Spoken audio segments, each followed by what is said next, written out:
గ్లాసుడైన చాలు నందిని పాలు, కడివిడైన నేమి కల్తీ పాలు. నందిని డైరీ.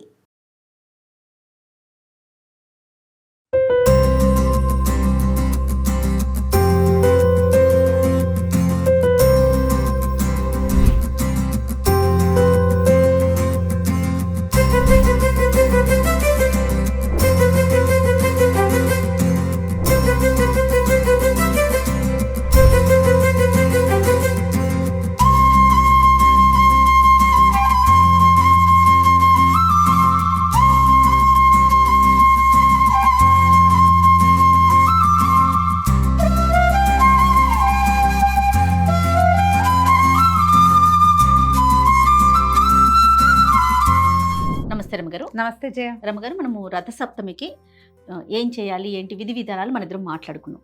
రథసప్తమి అనగానే మనం పాలు పొంగించటం ఒకటి చేద్దాము అని అనిపించింది నాకు. ఆ పాలు పొంగించే కార్యక్రమాన్ని కూడా చూపించేద్దాము అనేసి కింద సంవత్సరం చక్కగా కుంపట్లో చక్కగా చేసుకున్నాం. మీకు అవకాశం ఉంటే చక్కగా కుంపట్లో ఓ 2-3 అయినా ఆవు పిడకలు అమెజాన్లో కూడా దొరుకుతున్నాయి. వాటి కోసం ప్రయత్నించాలంతే. ఈ కాలంలో ఎలా దొరుకుతాయండి అలాంటివి ఏం చెప్పకుండా అన్నీ దొరుకుతాయి. చక్కగా ఏవైనా తెచ్చుకుని ఆవు పిడకల మీద నిదానంగా కాగిన ఆవు పాలతో చేసిన పాయసం చాలా శ్రేష్టం, మంచిది. అవకాశం ఉంటే అట్లా చేసుకోండి.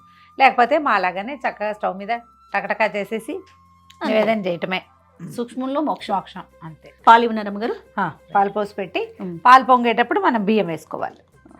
ఇంత శ్రేష్టంగా చేస్తున్నాం కాబట్టి మనం ఉపయోగించే పాలు కూడా అంతే స్వచ్ఛంగా ఉన్నాయి అనుకోండి, ఎంత ఆనందంగా అనిపిస్తుంది. అందుకే కదా నందిని మిల్క్ అండి, ఆవు పాలు, ఫుల్ క్రీమ్ మిల్క్ డైరెక్ట్గా ఆవు పొదుగు నుంచి మన గడపకి. ఎక్కడ కూడా మనిషి చెయ్యంటూ తగలకుండా అంత జాగ్రత్తగా ఈ ప్యాకెట్లు తయారు చేస్తున్నారండి. స్వచ్ఛమైన పాలు, అందులో ఆవు పాలు. మనం ఇలాంటి పర్వదినాల్లో చేసుకునేటప్పుడు ఇలా వాడుకున్నాం అనుకోండి, మనకు కూడా కాస్త తృప్తిగా అనిపిస్తుంది కదా రమ్మగారు. అవును, అంటే మంచి ప్రోడక్ట్తో చేస్తే బాగుంటుంది కదా. అవును. ఈ గిన్నెలో పాలు పోసేటప్పుడు గిన్నె ఒకసారి కడిగి తడి గిన్నెలో పోయండి, అప్పుడు అడుగంటకుండా ఉంటుంది. చిక్కగా ఉన్నాయి మా పాలు. అవునండి, ఫుల్ క్రీమ్ మిల్క్. ప్రైస్ కూడా చాలా తక్కువ ఉంది రమ్మగారు. ఓకే, 31 రూపీస్ ఉంది. Yes, full cream milk 31 rupees. స్వచ్ఛమైన ఆవు పాలు. ప్రధానంగా మనము ఇట్లా ప్రత్యేకమైన పర్వదినాలు, పండుగలప్పుడు ఆవు పాలు, ఆవు నెయ్యి పూజల్లో వాడుకునేటప్పుడు, నైవేద్యాలు పెట్టేటప్పుడు అనుకుంటాం కదండి, ప్యూరిటీ కావాలని కోరుకుంటాం కదా. ఆ స్వచ్ఛత దొరికేటప్పుడు ఇంకా అంతకుమించి కావాల్సింది ఏముంటుంది. స్టవ్ వెలిగిద్దామమ్మా. 1 లీటర్ పాలు పోసాం. ఓకే అండి. 1/2 లీటర్లో కూడా చేసుకోవచ్చు. పాయసం ఎంతైతే ఏముంది, ఒక చిన్న గ్లాస్ అడి చేసినా సరే. అంటే నీళ్లు కలపకుండా ఉంటే పదార్థం బాగా వస్తుంది. మనం ప్యాకెట్ కాస్త కడుగుతాం అటు ఇటుగా, కాస్త కొద్దిగా అన్ని నీళ్ళు, ఎక్కువ నీళ్ళు పోయొద్దు. పాలు పొంగే లోపల మనం ఏం చేద్దామంటే ఒక 2 గుప్పెళ్ళ బియ్యాన్ని కొంచెం నెయ్యి కలిపి ఉంచుకుందాం. ఓకే. దీనికి ఏంటంటే మామూలు బియ్యం కడిగినవి వెయ్యము. ఈ సూర్యనారాయణమూర్తి ప్రసాదం అనగానే ఇంతే 2 గుప్పిళ్ళు. 3 మరి 2 అనకుండా ఇదిగో 3 గుప్పిళ్ళు. అంటే ఎన్ని అవుతాయి? ఇది దాదాపుగా ఒక చిట్టి గ్లాసు బియ్యం అనుకో, అంతే, చిన్ని ఇంత గ్లాస్ అవుతుంది. దీన్ని ఏం చేస్తామంటే ఒక్క చుక్క నెయ్యి వేసి కలిపి శుద్ధి కోసం అవి వేస్తాం అనమాట. కడిగిన బియ్యం కాకుండా ఇలా చేయాలంటారు. మన అలవాటుని బట్టి. ఒకవేళ మీ ఇళ్లలో పాయసం ఇలా చేసేటప్పుడు బియ్యం కడుగుతామండి, కడిగిందే కావాలి, దీని శుభ్రము హైజీను కావాలి ఉంటాయి కదా. నేనేం చేస్తానంటే నాకు కూడా కడకపోతే ఓ తోచంతాను. ఓకే, టవల్ ఒకటి తడిపేసి పిండేస్తాను, బియ్యం అందులో పోసి తుడి ఏదో ఒకటి చెయ్యాలి. సూపర్. అయితే మా అమ్మగారేమో నెయ్యేసి కలపాలి అని చెప్తారు. మరి వాళ్ళది అవ్వాలి, మనది అవ్వాలి కాబట్టి కడక్కూడదే, కడిగినవి పనికిరావు. సూర్యనారాయణమూర్తికి అదొక డైలాగ్ ఉంటుంది. బాగుంది రమ్మ గారు, టిప్ కూడా బాగుంది. అయితే నెయ్యి కూడానండి, నందిని ప్యూర్ ఆవు నెయ్యి, నందిని పాలు అండ్ నందిని నెయ్యితో. ప్రధానంగా ఇది తీసుకోవడానికి కారణం ఏంటంటే ఆవు, అదే గోమాత ప్రధానం. దానితో నేను వెళ్ళి చూసొచ్చాను కాబట్టి ఆ నమ్మకం, అదే దానికోసం అనేసి. దీపారాధన చేయాలన్నా కూడా, మనం ఇంట్లో వాడుకోవాలన్నా, ముఖ్యంగా ఇలా నైవేద్యాలు చేసేటప్పుడు నందిని ఆవు నెయ్యి. అయితే ఈ పాల పాయసంలో మనకి చాలా నెయ్యి ఎక్కర్లేదండి, కొంచెమే. జస్ట్ కాస్త బియ్యానికి తర్వాత ఏమో మనం దేవుడికి నివేదన చేసేటప్పుడు నెయ్యి వేసి నివేదన చేస్తాం. ఎక్కువ నెయ్యి పోసేది వ్యవహారం ఏం లేదు. ఒకటే చుక్కలు బౌల్లో వేసుకున్నాను, ఒక చుక్క అంతే. ఎంత ఎల్లో కలర్ లో ఉందో, రంగు బాగుంది, వాసన కూడా బాగుంది. ముట్టుకునేసరికి పాలు పొంగేసరికి ఇవి కలిపి పక్కన పెట్టుకోండి. ఈ పొంగు వచ్చిన నెయ్యి చాలు, అంతేనా రమ్మగారు? చాలు. ఊరికే ఇది ఈ బియ్యానికి మనం నెయ్యి పట్టాలన్నమాట, అంతే. కలిపేసి పక్కన పెట్టుకుంటే ఒక్కొక్క ఇంట్లో ఒక్కొక్క రకంగా పిల్లలు ఉంటే వాళ్ళతో కూడా వేయించడాలు అలా కూడా చేస్తారు. ఈ పద్ధతి జనరల్గా ప్రసాదాల వ్యవహారంలో వేరే వాళ్ళు చేయి పెట్టకుండా చేస్తారు మా ఇళ్లలో. అదేలేండి, మనమే చేసుకుంటాము. అవునవును, మన పద్ధతిని బట్టి. మన గృహప్రవేశాలు అప్పుడప్పుడు అందరితోటి దంపతులతో వేయించడాలు అలాంటివి కనిపిస్తాయి కదా. ఇది నివేదన కోసం కాబట్టి ఇంకా అదేం చెయ్యం. పాలు పొంగుతున్నప్పుడు మనం వేసేసేయటం. ఓకే, వెయిట్ చేద్దాం. దీనికి ఈ పాత్రకి పసుపు రాసి బొట్టు పెట్టి చేసే విధానం కొన్ని చోట్ల కనపడుతుందండి. నిజానికి అది కొన్ని ప్రాంతీయమైన ఆచారాలే గాని నియమం కాదు. అది మీ ఇష్టం, మన అలవాట్ల.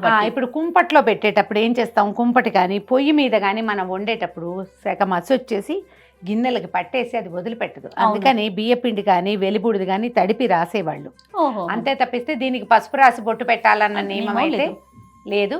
మీ ప్రాంతపు ఆచారంగా ఉంటే మీరు చేసుకోండి, కానీ మీ ప్రాంతపు ఆచారాన్ని మిగిలిన వాళ్ళకి మాత్రం రుద్దక్కర్లేదు, అనవసరం. అది మన గిన్నె పాత్ర మాత్రం మనం ప్రసాదానికి ఏం పెట్టుకుంటామో దీన్ని ఎంగిల్ చేయకూడదు, చేయి పెట్టి తీయకూడదు, అట్లా అలవాటుగా ఉంచుకోవాలి శుభ్రంగా. ప్రసాదానికి మాత్రమే వాడాలి, అంతే. సరే, కాగేలోపు మనం అది రెడీ చేసుకుందాం రమ్మగారు.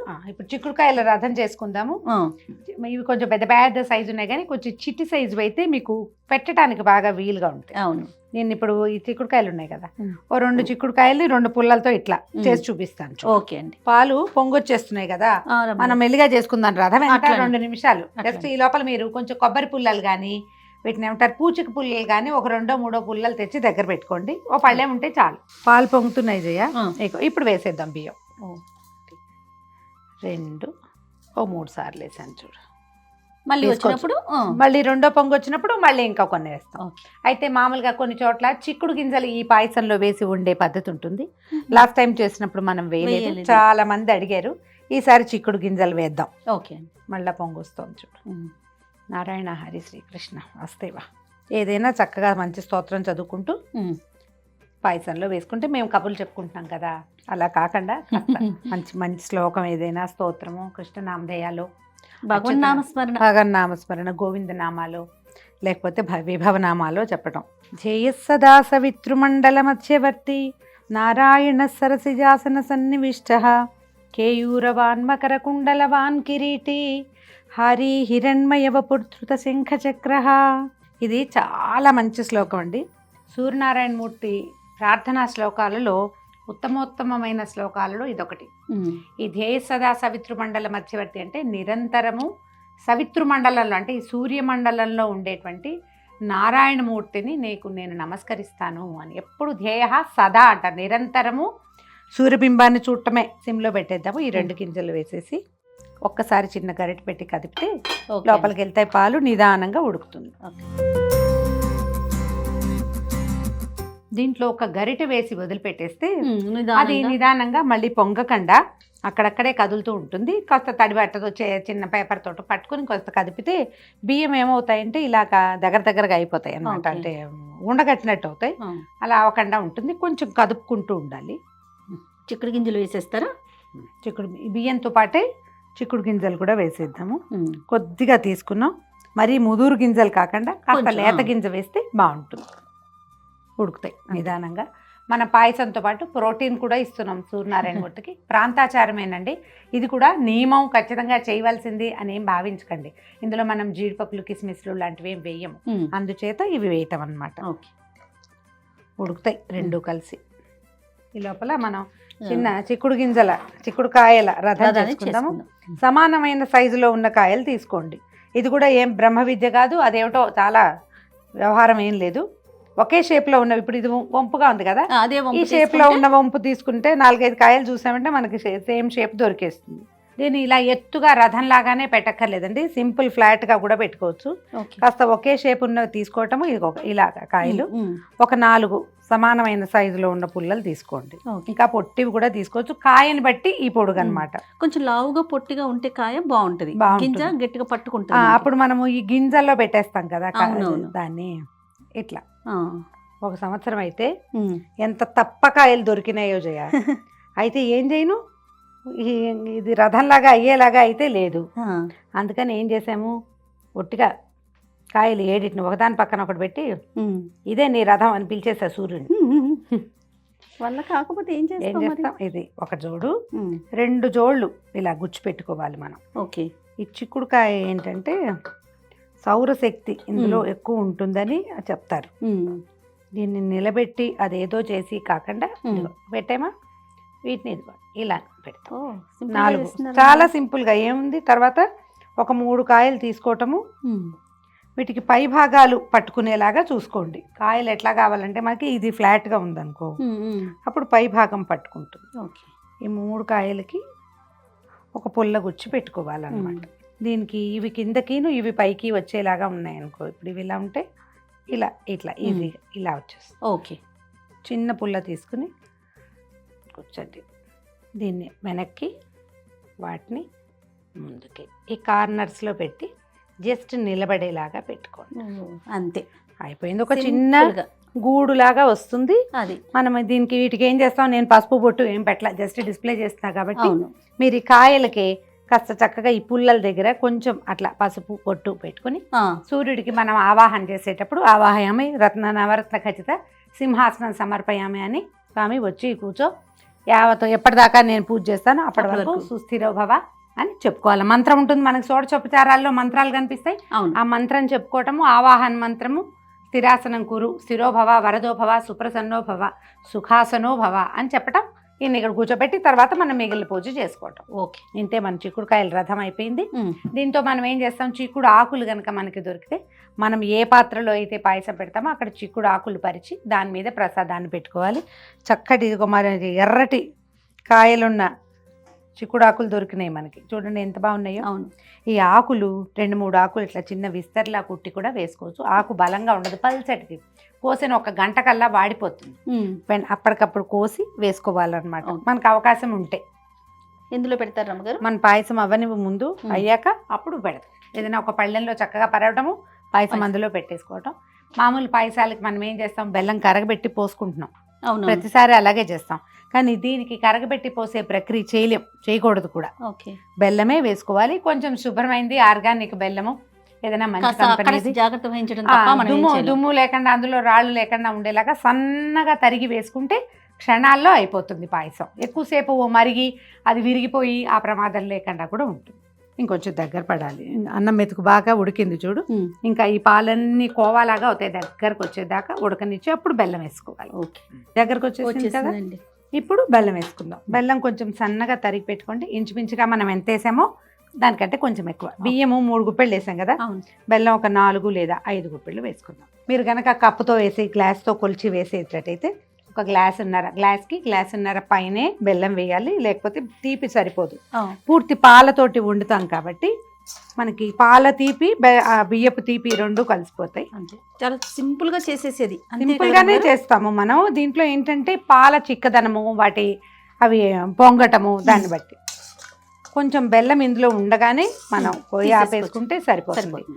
మీరు నివేదన అయ్యాక ప్రసాదం గట్టిగా అయ్యింది అలా అనిపిస్తే కావాలంటే కాచిన పాలు పోసుకుని తర్వాత వడ్డించుకోవచ్చు. 1 నిమిషం పాటు దీన్ని వదిలిపెట్టేస్తే ఆ మనం వేసిన బెల్లం కరిగిపోతుంది. అవును. ఆకులు వేయాలి కదా.